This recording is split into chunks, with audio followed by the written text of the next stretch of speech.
Are you moving overseas and you're not sure what to pack in your suitcase? Then you're in the right place. Hi guys, welcome back to the channel. I'm really excited because today I'm going to be telling you about some things that you should be sure to pack in your suitcase before you move overseas. And I'm going to kind of keep it to general categories, and then we'll kind of drill down into those categories and get some specific items. But I really like the idea of categories because I know every person and every family is going to have different needs, but when you kind of do these general categories, you can individually or with your family or with your spouse decide what you need within the categories that I'm going to talk about today. And you might be wondering, who the heck is this girl to tell me what to pack in my suitcase when I move overseas? Well, I have done a few international moves myself. I lived in Angola, I lived in Argentina, and now I'm repatriated back in Texas.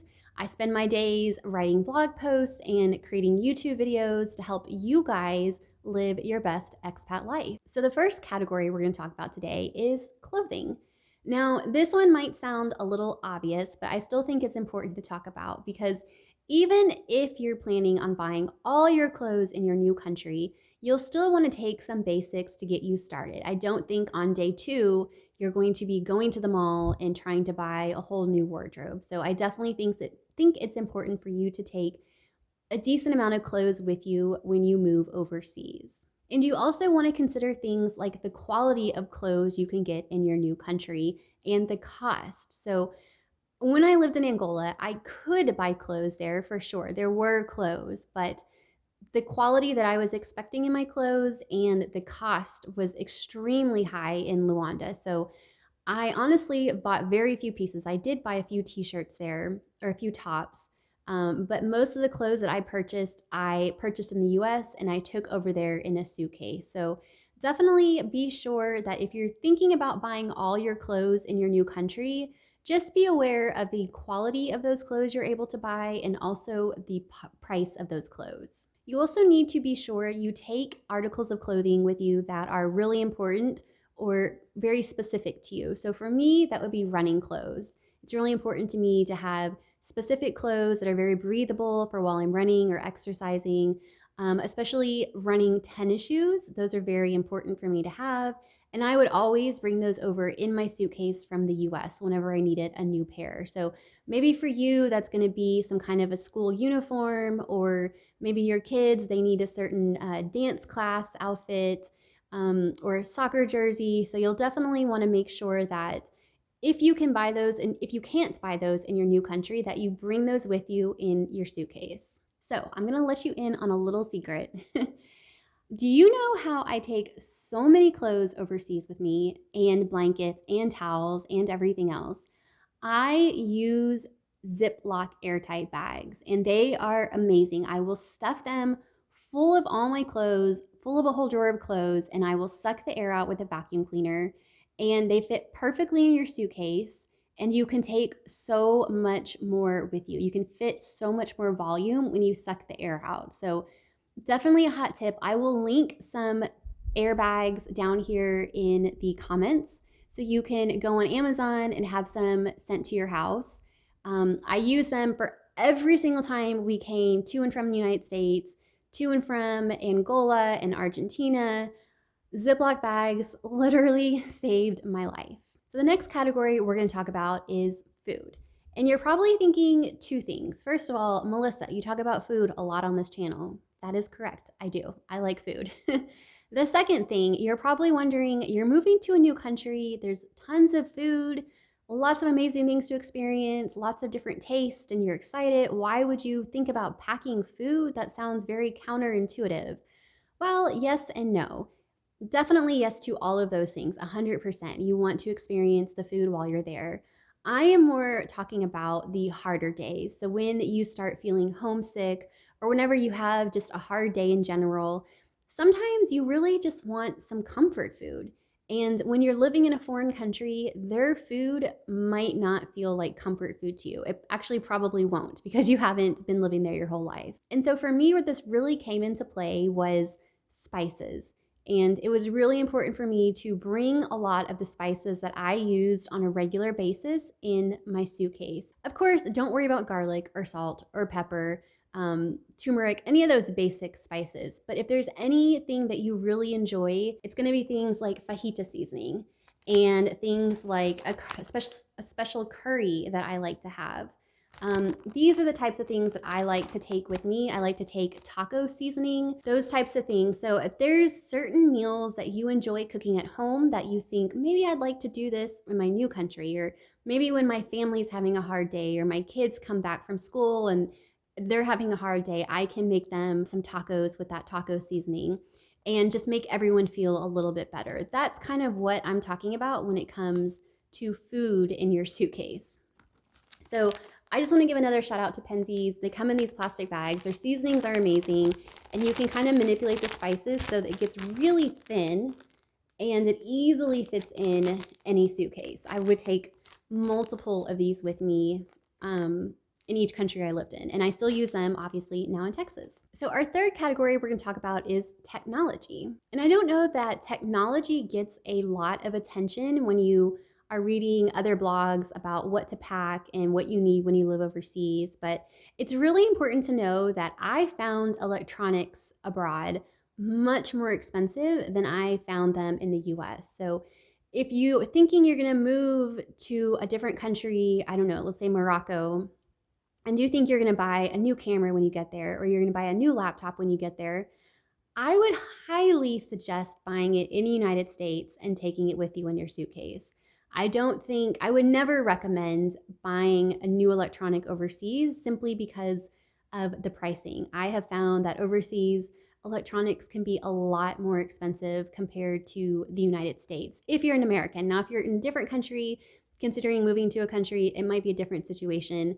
For this specifically, I'm just talking about moving from the USA to a different country. So some electronics that I think are really important to have with you whenever you move abroad. First is going to be a Kindle. And I have talked about a Kindle before on this channel. When you're overseas, it is hard to find books in English. Take a Kindle with you. They take up a very little amount of space, and they have, like I said, an entire library at your disposal whenever you have a Wi-Fi connection. So I will definitely leave a link below for you to grab a Kindle today. And I also suggest taking with you an unlocked cell phone. So we did this for both Angola and Argentina.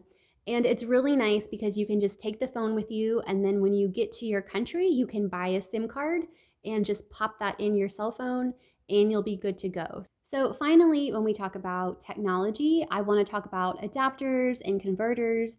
They're going to be really important to have with you when you are living abroad. And I wouldn't suggest just taking one.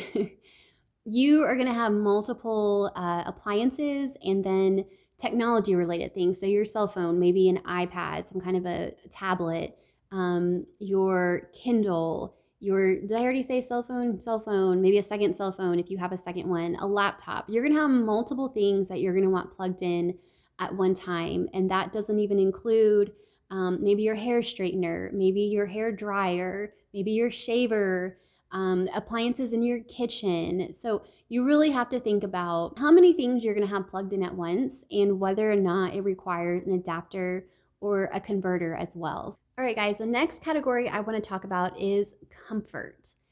And this one, you might be scratching your head and saying, what's she talking about? I don't understand what comfort is.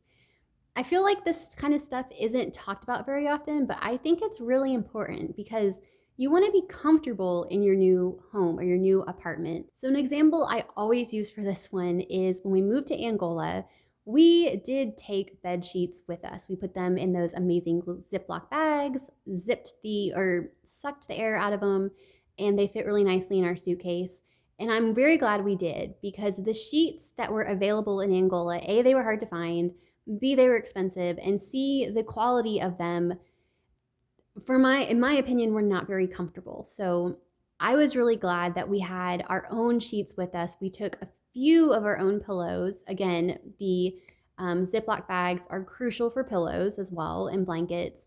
And little things like that really made our home feel more comfortable. And when you're living overseas, I feel like that's really important because if you don't feel at home in your house, then it's going to be really hard for you to feel adjust it or feel like you want to assimilate to your new country. It might sound silly to people to take bed sheets when you can buy them in your new country, and I completely understand. So maybe it's something different. Maybe it's an oil diffuser. Maybe you feel more comfortable when you have scents that you enjoy. Maybe for some people that is their dog beds. They want to make sure that their dogs are comfortable. You know, you can't explain to your dog what's going on, and all of a sudden they're in a new place. They just traveled for however many hours on an airplane, but then when they get to your house, they have their comfortable old dog bed. And so that's another example of comfort that could be really important to just making your new life in your new country more enjoyable and up your chances for success. So this last one, I guess it's another category, but it's kind of just small things.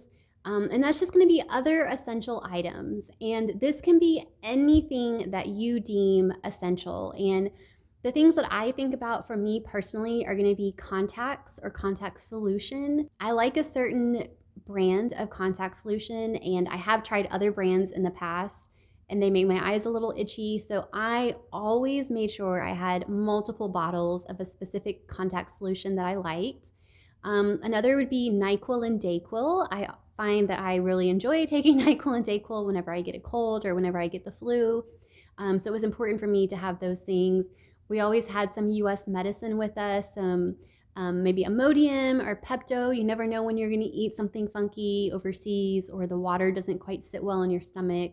So I liked having maybe Mucinex. I liked having American type, I guess, over-the-counter medicines that I could always have with me, that my system was used to, that I was used to. For sure, there's pharmacies abroad and you can get whatever you need, cough drops, everything. But again, it's just something comforting about having your own things that you know how they work, you know that they will work on you, and that you kind of enjoy taking.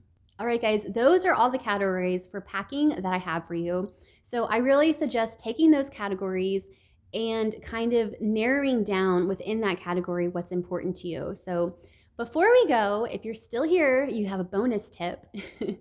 I have a tip for you because I know packing can be really cumbersome and it can be overwhelming when you're packing, when you're thinking about packing in, you know, maybe 2 to 10 suitcases your entire life and everything that you think you might need in a different country. That can feel overwhelming. So my trick is I go from room to room in the house and take a note of everything that I use every single day, or things that are really important to me, and I will just write a note down, write down what it is. And then after I make that list, I will make sure that if those things are really that important to me and I really use them every day, then they should probably find a place in my suitcase. And for those of you that are already living overseas, it's also a good tip for you as well. So if we went home for the holidays, let's say Christmas and New Year's, before we left Argentina, I would walk around my apartment and just take a note of everything that was becoming empty that I like to use. So if I had a special face cream, I would write that note down. If I liked a certain, like maybe jackfruit and we're out of jackfruit, I would write that down. If I needed a new sports bra, I would write down sports bra. So I would literally go to every room in my Buenos Aires apartment and write down things that we needed to be replenished or refilled, or just new things that we needed. So that way, when we were on vacation in the US, I could fill up my suitcase, which is everything that I needed to make my life in Buenos Aires a little bit more comfortable for me. So whether you're going overseas for the first time or you're already living overseas and you're going home for a trip, definitely take that tip and go around your entire house and just make a note of everything that's really important to you. And then those are probably the things that you need to create a space for in your suitcase.